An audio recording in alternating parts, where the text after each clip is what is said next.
अस्सलाम वालेकुम स्टूडेंट्स। आज एक बहुत ही इम्पोर्टेंट टॉपिक है इलेक्ट्रोमैग्नेटिज्म का, जिसका नाम है डिस्प्लेसमेंट करंट। तो ये आज हम स्टडी करेंगे।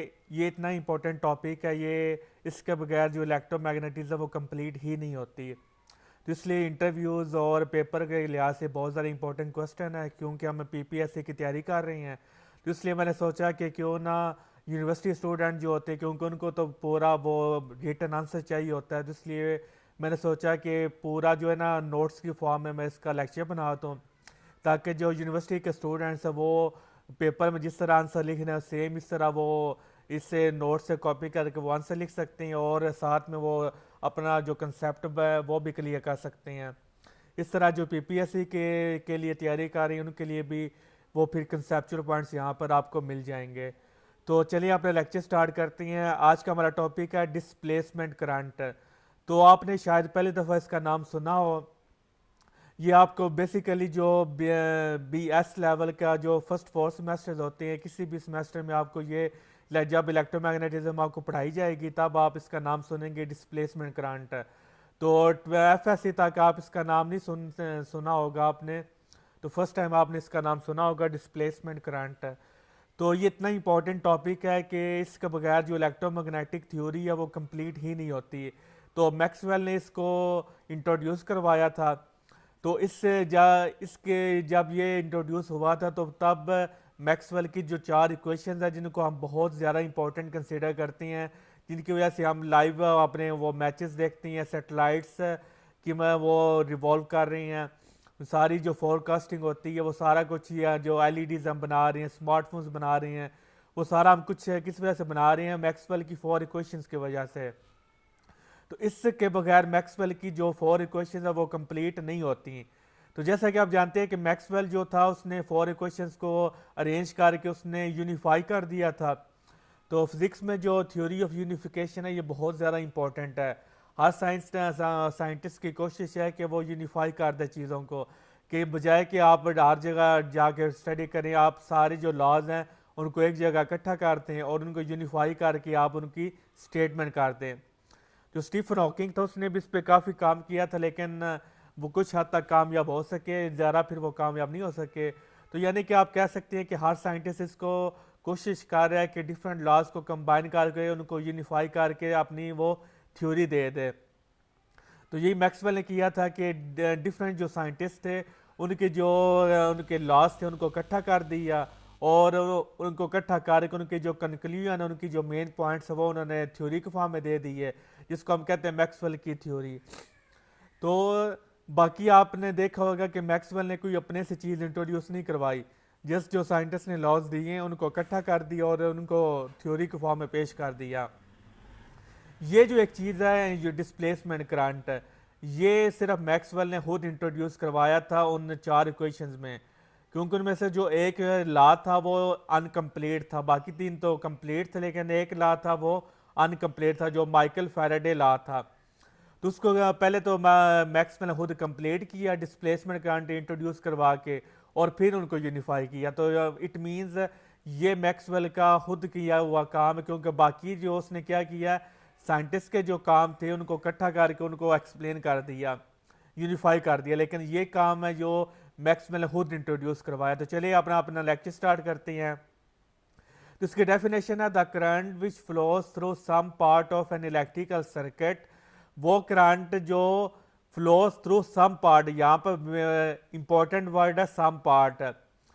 सारा उसने ये नहीं कहा कि टोटल पार्ट या होल पार्ट, उसने बोला थोड़े से हिस्से में ऑफ इलेक्ट्रिकल सर्किट के थोड़े हिस्से में ये करंट फ्लो करता है। किस वजह से फ्लो करता है? Due to the change of electric flux with time. अगर इलेक्ट्रिक फ्लक्स आपका चेंज हो रहा है तब ये करंट प्रोड्यूस होता है।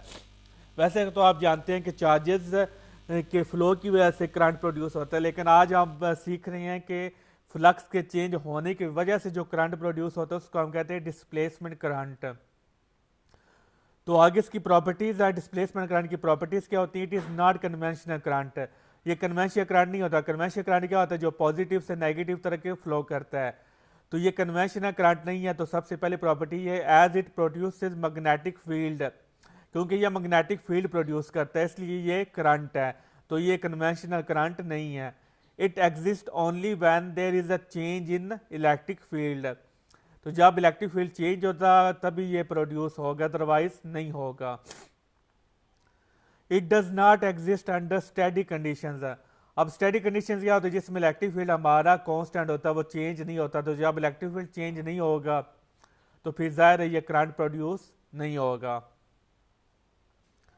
Together with the conduction current, यहाँ पर जो मैक्सवेल ने जो कंडक्शन करंट बोला था वो वही करंट है जो हम बचपन से पढ़ते आ रहे हैं कि rate of flow of charges is called current, तो उसने इसको नाम दे दिया कंडक्शन करंट का। Together with the conduction current displacement current satisfy the property of continuity, तो ये थ्योरी ऑफ कंटिन्यूटी या प्रॉपर्टी ऑफ कंटिन्यूटी को सेटिस्फाई करता है, कोई इसमें गैप फिर नहीं आता अगर हम दोनों को कंबाइन करते हैं। तो अब इंपॉर्टेंट नोट आपने वो क्या इसके बारे में, करंट प्रोड्यूस मैग्नेटिक फील्ड, ये बहुत इंपॉर्टेंट पॉइंट्स हैं for the examination for interview, तो आपने इनको अच्छी तरह से इनका कंसेप्ट लेना है। जो करंट होता है वो हमेशा क्या प्रोड्यूस करता है, मैग्नेटिक फील्ड प्रोड्यूस करता है। सर्कुलर फॉर्म में वो क्या करता है, मैग्नेटिक फील्ड प्रोड्यूस करता है।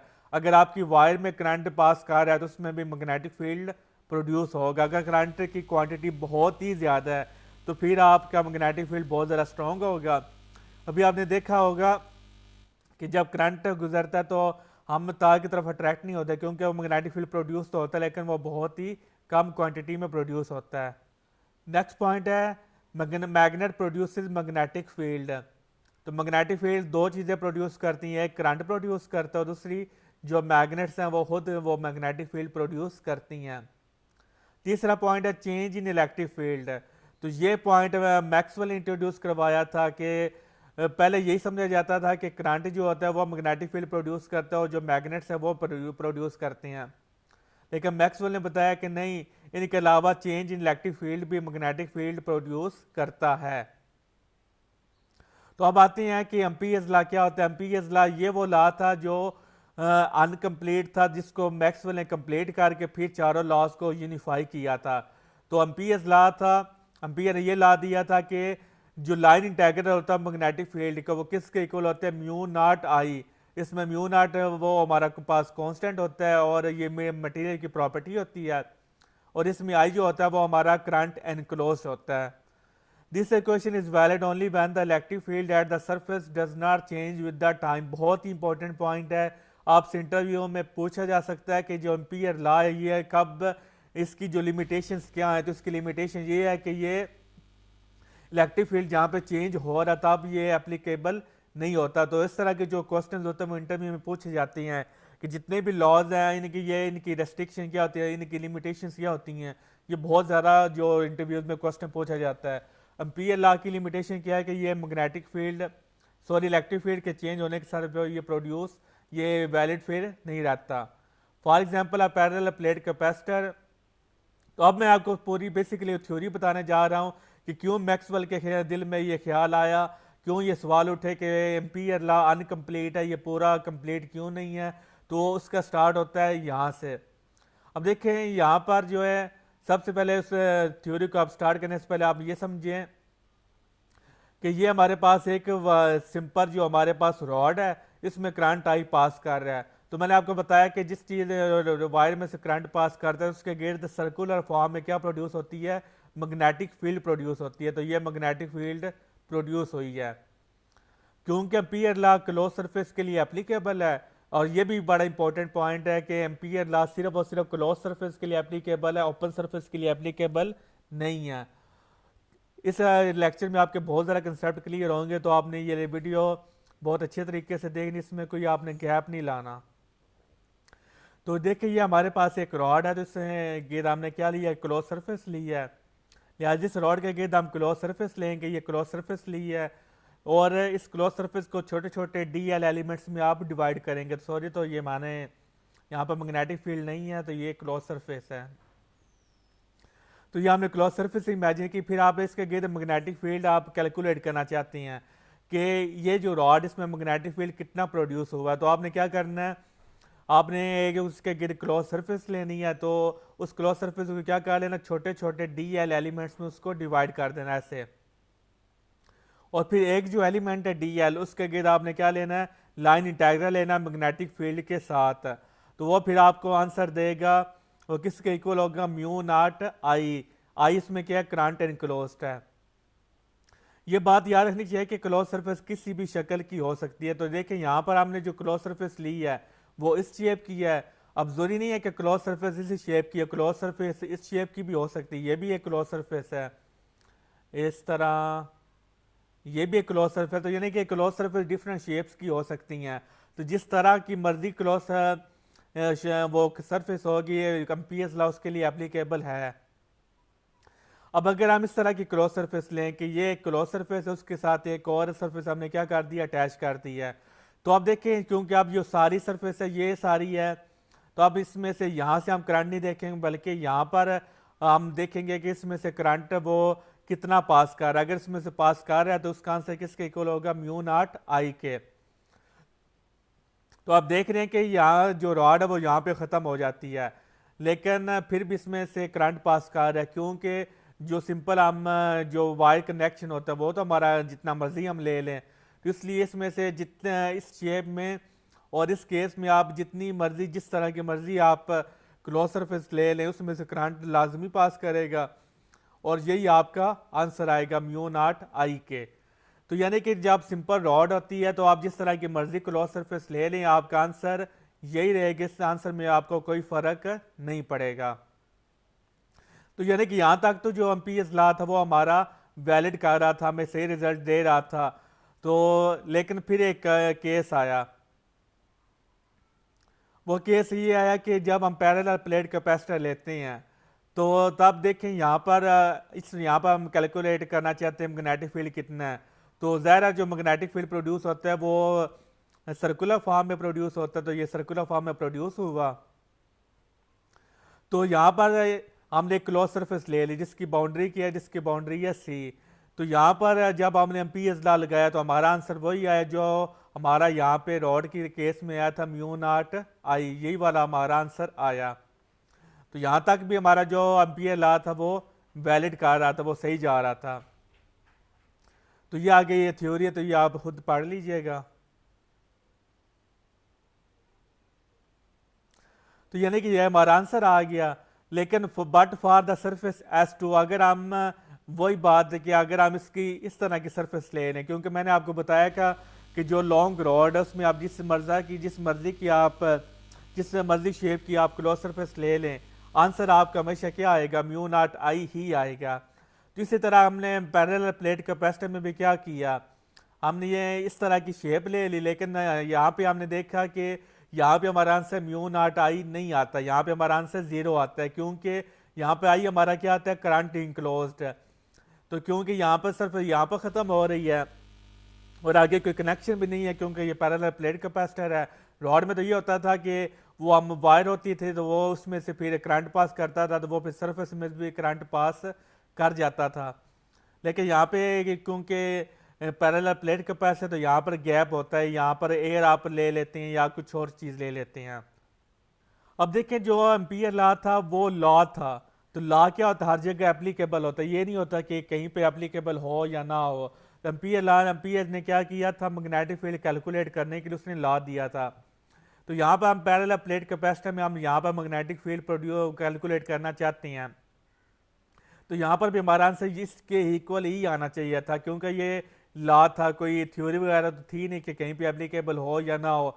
लेकिन यहाँ पे आंसर जीरो आ रहा था। अब देखें यहाँ पे आंसर म्यू नॉट आई आ रहा था, यहाँ पे आंसर जीरो आ रहा था। हालांकि इस जहाँ अगर आपका लॉ करेक्ट है तो आपको हर जगह सेम आंसर देना चाहिए, क्योंकि ये कांस्टेंट होता है, ये डेफिनेशन है कि आपका आंसर इसी के इक्वल ही आएगा।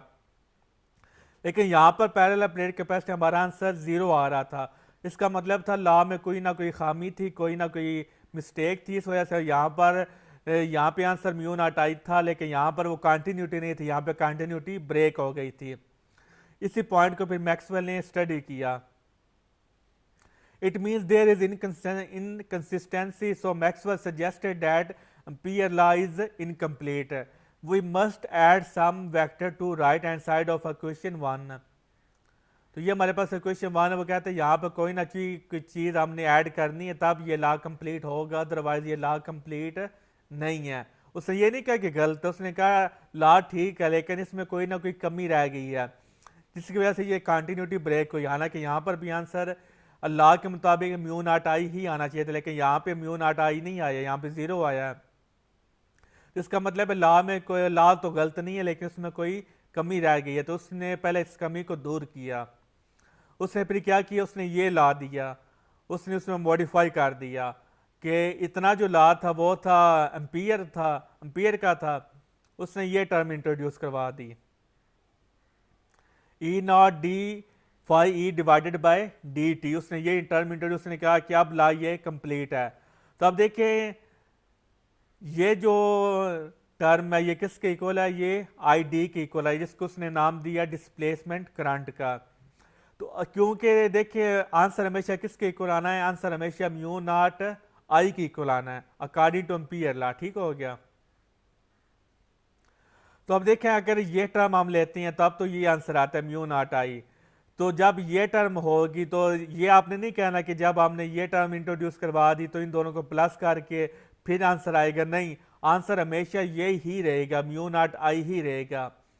जब ये एप्लीकेबल होगा तब ये जीरो होगा, जब ये एप्लीकेबल होगा तब ये जीरो होगा। तो यानी कि आंसर हमेशा किसके इक्वल आएगा, म्यू नॉट आई के। तो ये आई सी भी हो सकता है या आई डी भी हो सकता है, तो बात वो एक ही है, आई सी भी करंट है और आई डी भी करंट है।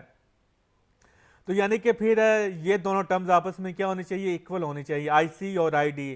क्योंकि जब इसने प्रेजेंट होना था अब इसने अपसेंट होना, जब इसने प्रेजेंट होना था अब इसने अपसेंट होना है। तो चूंकि आंसर हमेशा म्यू नॉट आई के यानी करंट के इक्वल आना है, तब ये दोनों टर्म्स को क्या होना चाहिए, इक्वल होना चाहिए। आई सी और आई डी का अगर ये दोनों टर्म्स इक्वल हुई इट मीन्स जो मैक्सवेल ने ये सही उसने मॉडिफाई किया था, क्योंकि तब ये आंसर इक्वल आ रहा है। अगर ये आंसर इक्वल नहीं आती इट मीन्स है उसने सही मॉडिफाई नहीं किया। तो अब हम प्रूफ देखते हैं कि ये दोनों टर्म्स आपस में इक्वल हैं या नहीं है। तो as we know that electric field between parallel plate capacitor, ये आपने वैल्यू ड्राइव की थी गाउस लॉ को यूज करके। तो ये हमारी वैल्यू आती है पैरेलल प्लेट कैपेसिटर में इलेक्ट्रिक फील्ड की sigma divided by E not. और इलेक्ट्रिक और सिग्मा की वैल्यू किसके इक्वल होती है, चार्ज पर यूनिट एरिया, क्योंकि ये सरफेस चार्ज डेंसिटी होती है। तो ये वैल्यू यहाँ पे पुट की तो हमारे पास आंसर क्या आ गया, Q divided by A E not. तो अब हमने ये जो टर्म था ये इंट्रोड्यूस उसने करवाया था मैक्सवेल ने, E naught D phi E divided by D T.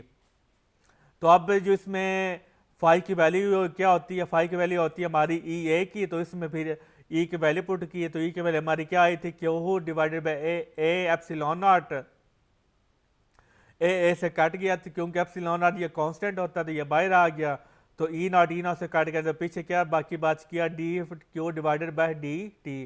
तो आप देख सकते हैं कि आई डी किसके इक्वल आ गया, आई सी की। इट मीन्स ये लॉ उसने मॉडिफिकेशन उसने ठीक की थी। तो बड़ा इंपॉर्टेंट पॉइंट है, when displacement current will be present conduction current will be absent and vice versa. अब डायग्राम में हम देखते हैं कि कंडक्शन करंट क्या होता है। देखिए कंडक्शन करंट वो करंट होता है जो वायर में फ्लो करता है। तो यहां से लेकर इतने तक यहां पर कंडक्शन करंट ही फ्लो करेगा, यानी कि आईसी फ्लो करेगा। ये जो पोर्शन है प्लेट्स के दरमियान, यहां पे कंडक्शन करंट जीरो हो जाएगा क्योंकि कंडक्शन करंट वायर में फ्लो करता है। तो यहां पर क्योंकि वायर का कनेक्शन खत्म हो गया इट मीन्स यहां पर कंडक्शन करंट जीरो हो गया। लेकिन यहाँ पर कंडक्शन करंट जीरो हो गया, लेकिन यहाँ पर जो आई डी करंट है वो प्रोड्यूस हो गया। वो कैसे प्रोड्यूस हुआ, वो इस तरह प्रोड्यूस हुआ कि हम चूंकि कैपेसिटर को चार्ज कर रहे हैं, तो शुरू में इलेक्ट्रिक फील्ड है उसका पोटेंशियल डिफरेंस कम है इन दोनों प्लेट्स के दरमियान, मतलब इलेक्ट्रिक फील्ड की वैल्यू क्या है, कम है। तो जैसे जैसे टाइम गुजरता जाएगा तो यहाँ पर पॉजिटिव चार्ज इंक्रीज होता जाएगा और यहाँ पे नेगेटिव चार्ज क्या होता जाएगा, इंक्रीज होता जाएगा। तो जैसे जैसे पॉजिटिव चार्ज और नेगेटिव चार्ज इंक्रीज होते जा रहे हैं तो पोटेंशियल भी बढ़ता जा रहा है। पोटेंशियल बढ़ने का मतलब है कि इलेक्ट्रिक फील्ड क्या वो भी क्या हो रहा है, इंक्रीज हो रहा है। तो अब देखिए इलेक्ट्रिक फील्ड यहाँ पे कांस्टेंट नहीं है, शुरू में इलेक्ट्रिक फील्ड कम है, with the passage of time electric field ज्यादा हो रहा है क्योंकि यहाँ पर जो चार्जेस हैं वो ज्यादा स्टोर हो रहे हैं। तो जितने ज्यादा चार्जेस होंगे वहां पर इलेक्ट्रिक फील्ड होगा, जितने चार्जेस कम होंगे वहां पर इलेक्ट्रिक फील्ड कम होगा। तो मैक्सवेल ने कहा था कि यहाँ पर इलेक्ट्रिक फील्ड क्योंकि कंटिन्यूसली चेंज हो रहा है तो यहाँ पर फिर एक करंट प्रोड्यूस होगा, जिस करंट को उसने नाम दिया ID का। इसको पता कैसे चला? उसने क्या किया था, पैरेलल प्लेट कैपेसिटर उसने लिया, यहाँ पे उसने जो मैग्नेटिक कंपास थी वो उसने यहाँ पर रखी, यहाँ पर वो उसने क्या किया, सुई ने डिफ्लेक्ट किया। तो ज़रा यहाँ पे मैग्नेटिक फील्ड प्रोड्यूस मौजूद है, इसलिए सुई ने क्या किया, डिफ्लेक्ट किया। लेकिन यहाँ पर था, यहाँ पर सुई ने डिफ्लेक्ट यहाँ पे भी किया था। तो वो यहाँ पे हैरान है, उसने कहा यहाँ पर तो कोई करंट फ्लो नहीं कर रहा, क्योंकि यहाँ पर वायर का कनेक्शन खत्म हो गया है, और कंडक्शन करंट तभी तक फ्लो कर सकता है जब तक वायर होगी, जहाँ तक वायर नहीं होगी वहाँ पर कंडक्शन करंट खत्म हो जाएगा। तो यहाँ पर उसने देखा कि जो मैग्नेटिक कंपस थी या मैग्नेटिक नीडल थी वो उसने डिफ्लेक्ट किया। तो उसने कहा कि क्योंकि कंपस ने डिफ्लेक्ट किया, दिट मीन्स यहाँ पर भी मैग्नेटिक फील्ड मौजूद है। तो मैग्नेटिक फील्ड मौजूद है तो इसका मतलब है दो ही चीज़ें मैग्नेटिक फील्ड को प्रोड्यूस करती हैं मैक्सवेल की थ्योरी से पहले, या तो current produce magnetic field produce करता है, या फिर हमारा जो मैग्नेट्स होते हैं वो प्रोड्यूस करते हैं, क्योंकि यहाँ पर मैग्नेट्स तो थे नहीं। तो इसका मतलब है यहाँ पर करंट ही मैग्नेटिक फील्ड को प्रोड्यूस कर रहा था। अब चूंकि सवाल ये था करंट तो यहाँ पे ख़त्म हो गया, क्योंकि यहाँ पर तो वायर का कनेक्शन नहीं है, तो फिर ये कौन सी चीज़ है जो मैग्नेटिक फील्ड को प्रोड्यूस कर रही है? उसने कहा कि चूंकि यहाँ पर इलेक्ट्रिक फील्ड वो कंटिन्यूसली चेंज हो रही है, इस वजह से चेंज होने की वजह से करंट प्रोड्यूस हो, और उस करंट को उसने नाम दिया ID का। और ID जो करंट प्रोड्यूस होता है वो भी यहाँ पर क्या प्रोड्यूस करता है, इलेक्ट्रिक फील्ड मैग्नेटिक फील्ड को वो प्रोड्यूस करता है। इस तरह उसकी ये थ्योरी कंप्लीट हुई। तो होप सो आपको ये लेक्चर मेरा पसंद आया होगा, आपके सारे पॉइंट्स आपके क्लियर हुए होंगे। अगर आपको कोई क्वेश्चन है या कोई सजेशन है वो आप मुझे कमेंट सेक्शन में आप मुझसे पूछ सकती हैं। तो अगर आपको मेरी वीडियोस पसंद आती है तो मेरे चैनल को सब्सक्राइब करें, वीडियोस को शेयर करें, कमेंट करें। तब तक आप मिलते हैं नेक्स्ट लेक्चर में, तब तक अपना ख्याल रखिएगा। अल्लाह हाफिज़।